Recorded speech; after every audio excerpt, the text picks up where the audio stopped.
5 reasons bakit hindi ako nag-entertain ng mga nag-offer sa akin ng life insurance plan via online na mga financial advisors.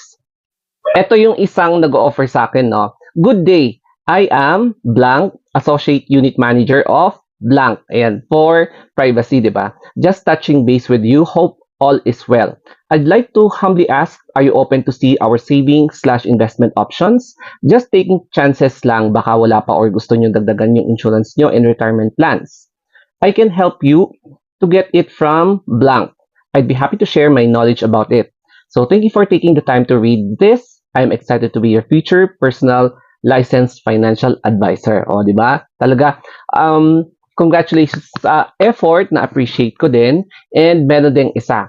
So, hello, good evening. My name is blank from blank. I am the financial advisor of this family. So, sinanswer ko yung family, kilala ko yung family na nag-recommend, and thank you for recommending me. Tatanong ko lang po if may personal plan na kayo from blank. Ayan. So, eto yung mga ilan lang naman sa mga nag-offer sa akin. Na-delete ko na yung mga iba pero eto lang yung mga na-recover kong mga message. Bago yan, mag-disclaimer muna tayo. So, first of all, I am not against etong mga nag-offer sa akin ng financial insurance plan or financial advisor, mga ganyang kineme. And I appreciate po yung mga approach nila sa akin na, of course naman, makakapag-benefit ito between me, yung nag-offer sa akin, and yung pamilya ng nag-offer sa akin ng life insurance plan. Meron din akong na-avail na isa. And siguro in the future na lang, no, kapag stable na yung ating buhay. Sana mapanood nyo itong video na buo. Alam naman natin na may mga legit, pero mas marami ngayon ang mga modus, lalong-lalo na at holiday season at medyo marami na ang mga nabiktima, kaya mag-ingat po tayong lahat. Pero bago ang lahat, follow niyo po ako sa aking Instagram account. Ayan po guys, The Story of Anthony. Thank you. So, eto na. The first reason is pera. So, pagdating talaga sa pera, alam mo yon, the greed, the root of all evil, mga ganyan, pagkakainteresan ka kapag meron kang savings. So, i-recommend ka nila, ay, ito, ganito siya, may ganito yung work niya, ganito yung ginagawa niya, kaya siya yung lapitan nyo, mga ganon. Kaya ang advice ko lang sa inyo is, ingatan nyo yung mga savings nyo, yung hard-earned money nyo, kasi oras na nawala yan bigla sa wrong investment o kaya wrong decisions in life, apektado talaga ang mental health nyo. Kaya alagaan nyo ang mga hard-earned money nyo kasi hindi napupulot ang pera. Kaya yun ang basing sa experiences ko, sa wrong decisions ko in life. And syempre habang tumatanda na tayo, medyo nag-iingat na rin tayo pa konti-konti. Ayan. Number 2 is bad experience. Kumagat ako sa mga offers, lalong-lalo na online, tapos hindi ko kakilala, and then ang nangyari nung nagka-problema, iniwan ako. So ang ending, nasayang ang pera ko, as in, apektado pa ang aking mental health. Talamak ngayon ang mga online scams. Kaya napakahirap talaga magtiwala kung sino yung or kung ano yung mga ino-offer sa'yo. Kasi yun pala, nag-i-invest ka sa wrong person o kaya sa wrong company na hindi pala nag-i-exist. So, scam pala, no? And after siguro 5 years, yung promises nila, yun pala, wala, hindi mo na makukuha, no? So, nagsayang ka lang talaga ng effort tsaka ng pera. So, to name a few, nabiktima rin ako ng mga investment scam, mga ganyan, text scam, pati yung mga kakilala ko, na-scam din sila. So, syempre, nagka-idea ako kung ano yung mga ibang klaseng modus, tsaka nade-determine ko talaga kung sino yung nang-i-scam at sino yung legit na nag-o-offer talaga ng mga investment opportunities. Third one is privacy. Ayan. Alam mo yon, yung biglang merong magme-message sa'yo na hindi mo kakilala, hindi familiar sa'yo, na biglang nag-o-offer lang ng mga opportunities such as mga insurance.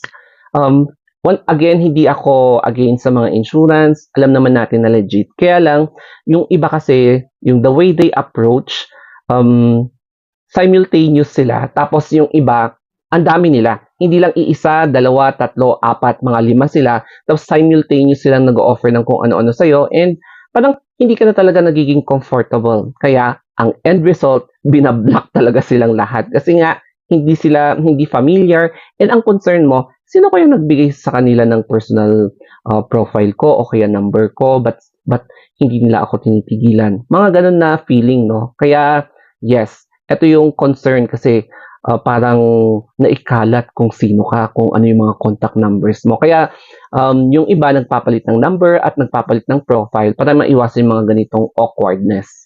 Fourth reason is the friendship and closeness factor.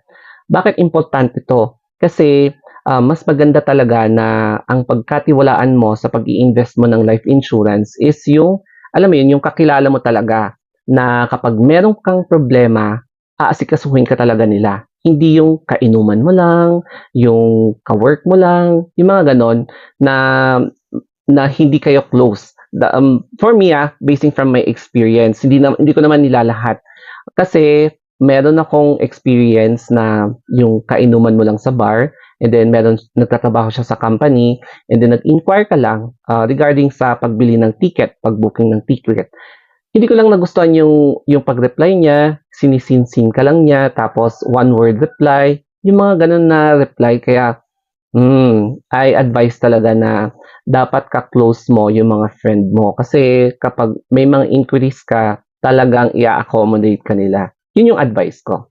At pwede ring mangyari, etong nag-offer sa'yo online na hindi mo kakilala, na nung kumuha ka ng isang plan, tapos medyo hindi ka naintindihan, nagme-message ka sa kanya, ganun din. May chance na isisin ka lang nila, one word reply, two words reply, ganun lang, tapos papabayaan ka na lang nila after nilang makuha yung alam mo yun, yung commission sa'yo. Number 5 is baka scammer ito. So, in relation sa number 2, about my experience sa scam, so marami na kasi ngayon ang nangyayari na may mga nag-o-offer ng life insurance plan na akala mo legit na profile, yun pala, kapag bibisitahin mo yung profile nila, walang laman. Recently created yung profile nila, tapos nag-check agad, bumili agad ng verification subscription, walang friends, wala siyang post, walang information about this person. Kaya paano mo mako-confirm yung legitimacy ng ino-offer niya kung itong profile mismo ay hindi legit, medyo suspicious. Kaya importante talaga na kilatisin mo yung taong kumakausap sa'yo kung legit person nga ba ito or dummy account. And i-investigate mo muna yung company na sinasabi ng taong ito bago ka mag-confirm or bago mo siya i-entertain. Kasi mahirap na. Baka napunta sa wala yung pera mo. I do apologize kung nasabi ko to, lalo na sa mga financial advisors out there. Una sa lahat, ina-appreciate ko yung mga efforts nyo kasi syempre talagang marketing advantage yan kapag nag-online offer kayo, no? Yun nga lang kasi ang daming risk. Nakikipagkompetensya sa inyo yung mga scammers. Kaya no wonder medyo mahirap talaga na offeran yung mga iba dahil yung iba naka-experience na ng scam, na biktima na sila ng scam, kaya nag-iingat na sila ngayon para hindi maulit yung nangyari before.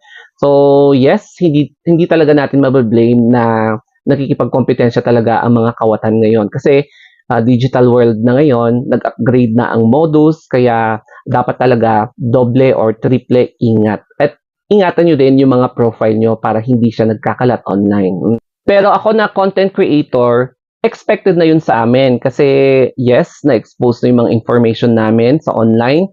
Kaya that's the consequences for being a content creator na yes, may mga offers na ganito, may mga legit naman na nag-o-offer, legit yung profile, legit yung company, pero marami rin ang mga scammers na copy-paste, tapos walang laman yung profile talaga. Tapos tinatranslate pa from English to Tagalog yung mga message nila na copy-paste. Tapos halatang wrong grammar. Hindi mo sila makausap kasi robots yung kumakausap sa inyo na scammer. Yun yung mga na-experience ko everyday sa aking mga social media accounts using my vlogging accounts. Ayan. Kaya, ayun lang. I hope na may natutunan kayo dito sa video.